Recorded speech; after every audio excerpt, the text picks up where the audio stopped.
మాల సంక్షేమ సంఘం బలోపేతమే లక్ష్యంగా అందరూ ఏకతాటిపైకి రావాలని, మాలల ఐక్యతను చాటాలని ఆ సంఘ మాజీ జిల్లా అధ్యక్షులు అల్లూరి భూమన్న పిలుపునిచ్చారు.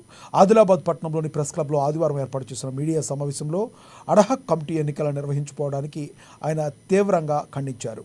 గతేడాది కాలంగా ఎన్నికలు నిర్వహించడం లేదని, దీనిపై మాలలంతా తీవ్ర అసంతృప్తితో ఉన్నారని పేర్కొన్నారు. సంఘం కాపాడుకోవడానికి, బలోపేతం చేసుకోవడానికి ప్రతి ఒక్కరూ ముందుకు రావాల్సిన అవసరం ఉందన్నారు.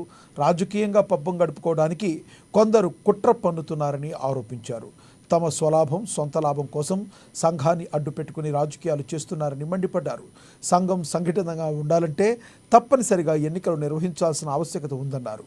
అందుకోసమే సెప్టెంబర్ 1వ తేదీన జిల్లా కేంద్రంలోని న్యూ హౌసింగ్ బోర్డు కాలనీలో సంఘ కార్యాలయంలో సర్వసభ్య సమావేశం నిర్వహిస్తున్నామని తెలిపారు. ఈ సమావేశానికి భారీ సంఖ్యలో మాలలు కదిలి వచ్చి విజయవంతం చేయాలన్నారు. సమాజంలో ఐక్యతను చాటి చెప్పాలన్నారు.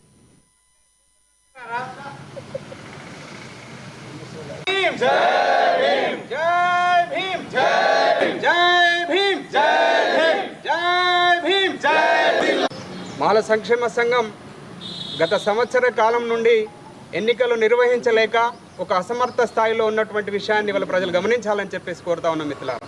ఇవాళ ఎన్నికల కోసం హడాక్ కమిటీ ఏర్పరచుకొని మరి ఎన్నికలు నిర్వహించలేక ఈరోజు జిల్లా వ్యాప్తంగా మాలలందరూ చాలా అసంతృప్తితో ఉన్నటువంటి విషయాన్ని మీ దృష్టికి తీసుకొస్తా ఉన్నాం మిత్రులారా.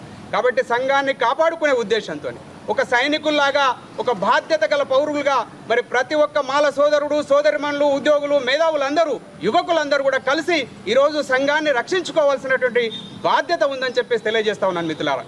కాబట్టి బాధ్యతలో భాగంగా ఈరోజు మాల సంక్షేమ సంఘం విచ్ఛిన్నం అవుతూ ఉంది. ఇందులో రాజకీయాలు ఎంటర్ అయిపోయినాయి. దీన్ని కొంతమంది కుట్రపూరితంగా నిందలేసి అవతల వ్యక్తి మీద మరి అబాండాలేసి ఈరోజు ఏదో పబ్బం గడుపుకోవాలని చూస్తూ ఉన్నారు. కాబట్టి రాజకీయ పబ్బం గడుపుకోవడానికి ఈరోజు స్వలాభం కోసము, స్వంత లాభం కోసము ఇవాళ సంఘాన్ని వాడుకునే కుట్ర జరుగుతూ ఉంది. కాబట్టి మిత్రులారా, కాబట్టి దయచేసి గమనించి అదే ఉద్దేశంతో ఈరోజు 1 సెప్టెంబరు 2024 ఉదయం 10 గంటలకు మాల సంక్షేమ సంఘం న్యూ హౌసింగ్ బోర్డులో ఖచ్చితంగా ఒక సర్వసభ సమావేశం ఏర్పాటు చేస్తున్నాం. మరి ఈ సర్వసభ సమావేశానికి వేలాది మంది తరలి వచ్చి, మాలలు వచ్చి అసలు మనమేంటో, మన సమాజం ఏంటో ఒక చైతన్యవంతమైనటువంటి సమాజాన్ని నిర్మించుకునే క్రమంలో ఖచ్చితంగా ప్రతి ఒక్క మాల సోదరులందరూ కూడా ముందుడాలని చెప్పేసి పిలుపునిస్తా ఉన్నాం మిత్రులారా. కాబట్టి ఇంత జనాభా, ఇంత ఓట్లు పెట్టుకొని ఇవాళ నిరాసక్తంగా మరి ఇవాళ పడి ఉన్నటువంటి సమాజాన్ని నిలబెట్టాలన్న ఉద్దేశంతో ఈరోజు వేలాది మంది మాలలు కదిలేస్తా ఉన్నారు.